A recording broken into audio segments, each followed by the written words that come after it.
सा ठुकरायल छीना। जे सब अयलन अहाँ के द्वार, क्यों बेमुख ना भल सरकार। बाबा हमरे बेरिया भांग खाई भकुआयल छी। दुनिया सा ठुकरायल छीना। भोलेनाथ दिगंबर दानी किए बिसराय छी।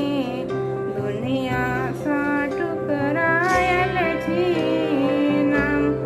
भारब हम आही पर ध्यान, पूजब शिव शंकर भगवान। धारब हम आही पर ध्यान, पूजब शिव शंकर भगवान। बाबा आही के चरणों में हम सब लिपटायल छी।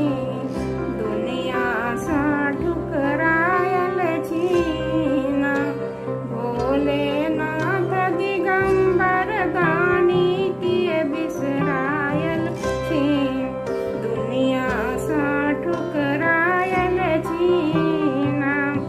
जहिने कार्तिक गणपति बालक, तहिने हम भेलौं शरणागत। जहिने कार्तिक गणपति बालक, तहिने हम भेलौं शरणागत।